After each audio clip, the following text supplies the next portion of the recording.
Assalamualaikum warahmatullahi wabarakatuh. Selamat datang kembali di channelnya Mas Eka nih. Apa kabar para warga sekolah? Semoga dalam keadaan sehat-sehat selalu dimanapun para warga berada nih ya. Oke, di video kali ini Mas Eka masih berbagi informasi seputaran tentang PIP nih ya. Karena banyak juga para warga yang masih bertanya-tanya, kapan PIP saya keluar? Nanya, Mas Eka saya sudah konfirmasi ke sekolah tapi sampai dengan saat ini kata sekolah katanya suruh tunggu aja, tapi saya cek di web PIP-nya masih belum keluar juga. Bagaimana nih Mas Eka nih ya? Apakah nanti akan cair lagi atau tidak ya? Nah, di video kali ini Mas Eka akan berbagi informasinya untuk para warga sekolah. Jadi, untuk PIP ya, kalau memang sudah ditandai atau sudah diusul ya, ya udah nanti para warga tinggal tunggu saja sebenarnya gitu. Karena PIP ini dibagi ada beberapa tahap atau termin kita menyebutnya ya, sesuai dengan Persajen Peraturan Sekretariat Jenderal ya, Kementerian Pendidikan itu nomor 14 tahun 2022. Di situ disebutkan bahwa untuk termin itu terbagi menjadi tiga. Nah, dibagi tiga itu bulan apa aja dan tanggal berapa saja atau bulan berapa saja kali ya.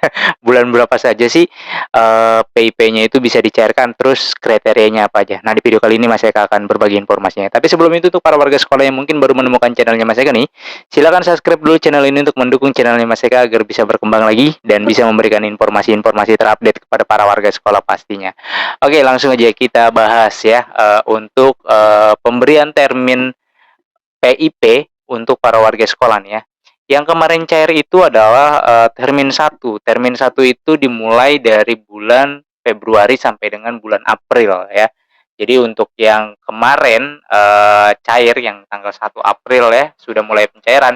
Itu adalah untuk kriteria dari DTKS dan juga P3KE ya. Apa itu DTKS dan P3KE? Kalau DTKS mungkin para warga udah banyak yang tahu ya. P3KE itu adalah penanggulangan kemiskinan ekstrim seperti itu ya. Nah, itu terlebih dahulu yang dicairkan tahap itu. Itu namanya tahap 1, 4, 7 dan 10. Sementara untuk yang berada di Jawa Barat, Jawa Tengah dan Jawa Timur itu tahap 11 ya. Atau ada beberapa tahap-tahapan lagi untuk wilayah-wilayah lain. Nah, itu yang diambil hanya dari KIP DTKS-nya aja. Jadi yang di Dapodiknya setelah validasi ya, setelah disinkronisasikan dia memang terdaftar di Dapodik, kemudian juga berasal dari DTKS dan dari P3KE, maka di tahap itu dia dicairkan terlebih dahulu. Itu untuk termin yang pertama, yaitu di bulan Februari sampai dengan April. Nah, kebetulan kemarin baru keluarnya itu di bulan April ya. Jadi itu termin pertama, kemudian nanti ada pencairan lagi, karena banyak juga para warga yang nanya, untuk tahap selanjutnya kapan lagi Mas Eka keluarnya ya.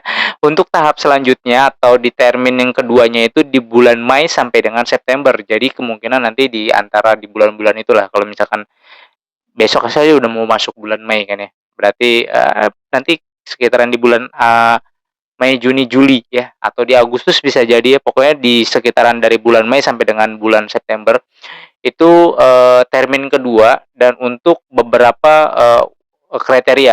Salah satunya adalah usulan dari partai atau pemangku kepentingan, karena pemangku kepentingan ini biasanya dari partai gitu ya. Ada juga yang dari yang lain.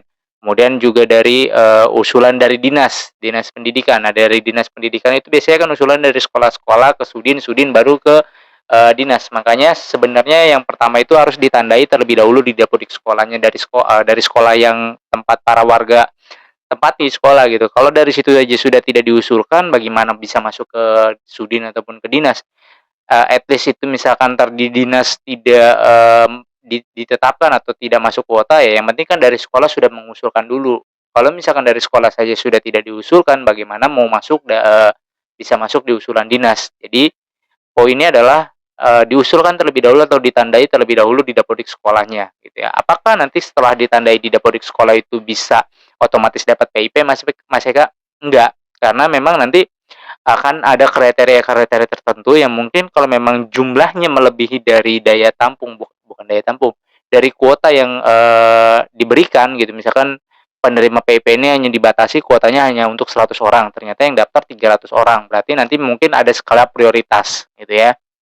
Sama dengannya kayak seperti KJP kalau untuk di DKI Jakarta. Tapi kalau untuk wilayah-wilayah lain yang memang kalau memang tidak kuotanya tidak terpenuhi, kuotanya itu melebihi, ya pasti nanti diambil secara skala prioritas gitu ya. Kemudian juga ada untuk hasil aktivasi SK nominasi. Nah, makanya ini jaraknya agak panjang dari bulan Mei sampai dengan bulan September karena nanti di situ biasanya akan ada 2 SK yang keluar. Yang pertama adalah SK nominasi dan SK pemberian. Nah, biasanya untuk SK nominasi adalah untuk para warga yang mungkin beralih jenjang atau berganti rekening ya. Ketika berganti rekening atau beralih jenjang atau beralih ke bank penyalur yang berbeda, maka itu para warga wajib melakukan aktivasi. Bagaimana kalau tidak dilakukan aktivasi, Mas Eka? Kalau memang tidak dilakukan aktivasi, maka dananya dikembalikan ke kas negara karena dianggap rekeningnya tidak aktif. Nah, itu biasanya diberi waktu ya, ada tenggang waktunya untuk aktivasi. Ketika sudah lewat dari tenggang waktunya atau dari deadline-nya, ya udah dananya dikembalikan ke kas negara. Apakah bisa diaktifasi kembali? Kayaknya bisa, tapi dananya kemungkinan nggak akan ada. Karena banyak para warga yang baru ngecek, baru ngeh gitu ya, baru ngeh dia baru ngecek di tahun 2022 atau di tahun 2023 begitu dicek, loh kok saya 2021 dapat ya? Kok tahun 2020 saya dapat ya, tapi saya belum pernah nih nerima dananya gitu. Di situ tertulisnya SK nominasi ataupun SK pemberian sudah dicairkan dan segala macam ya, tapi saya belum pernah nerima bukunya. Nah, ketika masuk dalam SK nominasi atau di SK pemberian tapi belum diaktifasi, maka dananya dikembalikan ke kas negara gitu kan. Nggak dikemana-manain, itu dikembalikan ke kas negara gitu kan. Nggak bisa diambil. Loh kok seperti itu Mas Eka? Iya, karena sudah diberitahu, tapi saya tidak mendapatkan informasi dari sekolah. Nah, ini yang juga jadi notice ya, jadi permasalahan bahwa banyak sekolah juga yang belum aware kepada program Indonesia Pintar ini gitu kan, PIP ini gitu, sehingga banyak para warga sekolahnya yang justru tidak mengetahui dari sekolahnya, malah justru dari mungkin cari informasi seperti ini gitu ya di YouTube ataupun di media-media sosial lainnya gitu kan. Begitu ditanyakan ke sekolah, sekolahnya malah nggak tahu. Nah, ini banyak yang seperti ini. Jadi makanya Mas Eka coba berikan konten-konten seperti ini agar bisa mengedukasi para warga sekolah dan juga bisa mempercepat aktivasi untuk para warga sekolah yang memang nanti masuk di SK nominasi ya. Makanya itu yang termin kedua jaraknya agak panjang dari bulan Mei sampai dengan bulan September gitu ya. Jadi nanti di dalamnya ada biasanya ada untuk hasil aktivasi. Jadi setelah diaktifasi tidak langsung serta merta dananya ada. Nah, ini juga banyak yang bertanya, saya sudah aktivasi Mas Eka, tapi kok dananya belum cair-cair juga ya? Belum, pasti dia akan menunggu SK pemberian terlebih dahulu. Nah, SK pemberiannya mungkin nanti akan dimasukkan ke termin yang kedua, yaitu di bulan Mei sampai dengan September. Makanya ditunggu aja. Jadi PIP ini tidak serentak gitu semua, enggak begitu cair-cair semua, enggak. Jadi ada beberapa tahapan ataupun ada beberapa termin gitu ya. Di dalam termin tersebut ada tahap 1, tahap 2, tahap-tahap seterusnya sesuai dengan kriteria dari tahapan tersebut. Kemudian nanti ada di termin ketiga yaitu di bulan Oktober sampai dengan di bulan Desember. Nah, ini 3 bulan ya. Nah, itu kriterianya dari apa aja? Kriterianya dari DTKS ya, terus kemudian juga dari usulan dinas yang otomatis Sudin dan sekolah juga akan larinya ke usulan dinas tersebut, kemudian dari usulan pemangku kepentingan atau biasanya dari partai ya, kemudian dari dari legislatif ya, misalkan dari wakil rakyat seperti itu ya. Kemudian ada hasil aktivasi dari SK nominasi ya.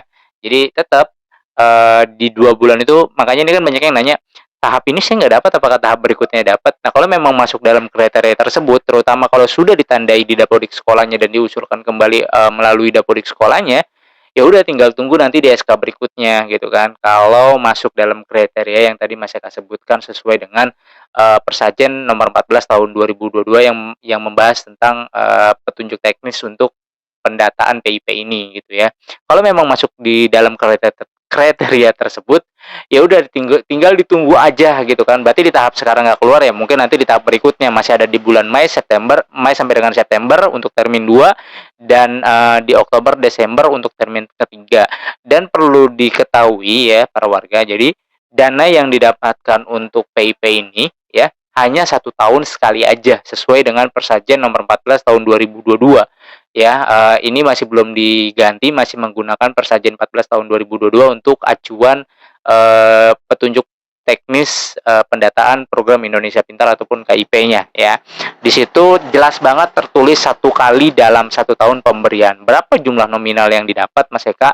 Jumlah nominal yang didapat untuk SD itu 450.000, kemudian untuk SMP atau sederajatnya ya itu 750.000, dan untuk SMA ataupun SMK sederajatnya dia dapat 1 juta. Apakah ini sama seperti PIP dari madrasah ataupun PIP Kemenak? Kalau untuk PIP madrasah dan Kemenak dia beda lagi ya, karena peraturannya tidak mengikuti dari peraturan persajian ini. Dia punya sendiri dari Kemenak ya. Nanti masih akan bahas ya untuk PIP madrasah.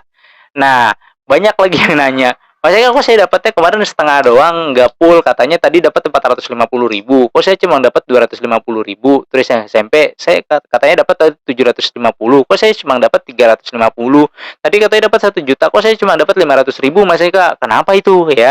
Itu udah Mas Eka bahas di video sebelumnya, coba cek ya di video sebelumnya kenapa dananya tersebut tidak full dapatnya tapi setengah gitu kan. Tapi teman saya dapat tuh full, kok saya enggak ya, cuma setengah ya. Coba dicek di video sebelumnya ya. Itu udah Mas Eka bahas mengenai kenapa dana yang diterima di PIP oleh teman-teman di tahap 1, 4, 7, dan 10 ini hanya setengah, ada juga yang full gitu ya. Oke, jadi seperti itu para warga sekolah. Jadi untuk para warga sekolah yang memang sudah konfirmasi ke sekolahnya nih ya, kan selalu bertanya tuh ya di kolom komentar, Mas Eka ini saya belum dapat, kata di sekolahnya sudah ditandai tapi saya belum keluar juga nih di tahap ini, bagaimana solusinya gitu. Ya solusinya nunggu selama dia sudah ditandai sebagai penerima PIP di dapodik sekolahnya dan diusulkan kembali oleh dapodik sekolahnya ya, tinggal menunggu persetujuan dari dinas atau usulan dari dinas ya, tinggal tunggu nanti di termin kedua dan di termin ketiga. Kalau memang nanti di termin kedua dan di termin 3 ada di dalam SK nominasi ataupun SK pemberian, ya udah nanti bisa dapat. Terutama untuk yang di SK nominasi, Mas Eka ingatkan sekali lagi ya, Mas Eka notice banget ya, kalau memang masuk di dalam SK nominasi tahun 2023, maka wajib, sekali lagi wajib untuk melakukan aktivasi. Bagaimana cara melakukan aktivasinya? Minta surat pengantar dari sekolahnya yang di dalamnya ada nomor virtual akun yang dilihat dari sistem si pintar di sekolahnya. Jadi tanyakan ke sekolahnya. Kalau sekolahnya nggak tahu, gimana Mas Eka kasih YouTube-nya Mas Eka ya? Masa sampai sekolahnya nggak tahu? Seharusnya sekolah lu tuh tahu gitu kan, karena ada dasar hukumnya gitu kan, ada Persajian 14 tahun 2022-nya, dan pasti ini sudah diturunkan ke sekolah. Kalau sampai sekolah nggak tahu, Mas Eka juga bingung tuh ya, kenapa bisa nggak tahu gitu kan, sementara persajiannya ada gitu, peraturan sekretaris jenderalnya dari Kemendikbudristeknya itu ada nomor 14 tahun 2022, itu jelas banget gitu kan. Kalau sekolah nggak tahu ya berarti ya kurang tahu lah Mas Eka lah ya, coba tanyakan ke sekolahnya. Jadi seperti itu ya para warga, tinggal ditunggu aja ya, kalau memang di tahap yang sekarang tidak ada ya tunggu nanti di tahap berikutnya. Yang penting kalau ada di SK nominasi silakan langsung lakukan aktivasi. Kemudian kalau memang tidak ada di SK nominasi tapi ada di SK pemberian tapi nomor rekeningnya berbeda, itu juga wajib melakukan aktivasi ya. Nah, aktivasi ini biasanya akan ada deadline-nya, ada batas waktunya. Makanya jangan sampai lewat batas waktunya. Ketika muncul namanya di SK nominasi, langsung buru-buru minta surat pengantar dari sekolah. Biasanya kalau sekolahnya kurang ya langsung tanya aja, langsung bilang aja screenshot ya. Kemudian ini saya dapat SK nominasi, saya minta surat pengantar untuk ke bank gitu ya. Apakah nanti bukunya itu ditahan oleh pihak sekolah atau ATM-nya ditahan oleh pihak sekolah untuk PIP? Enggak ya, silakan dicek di video sebelumnya itu Mas Eka pernah bahas juga yang KIP, PIP ditahan sekolah. Silakan cek di situ, disimak di situ, situ juga Mas Eka sudah menjelaskan. Oke, mungkin itu aja para warga sekolah informasi yang bisa Mas Eka bagi kepada para warga sekolah. Mudah-mudahan informasi ini bisa bermanfaat dan bisa menambah lagi wawasan para warga sekolah nih seputaran tentang PIP agar tidak bingung lagi gitu ya. Dan seperti biasa, jika ada pertanyaan silakan langsung saja tanyakan di kolom komentar, dan silakan bagikan video ini kepada para warga sekolah lainnya agar para warga sekolah lainnya juga bisa mendapatkan informasi yang sama. Dan Mas Eka undur diri, sampai jumpa di konten berikutnya. Wassalamualaikum warahmatullahi wabarakatuh.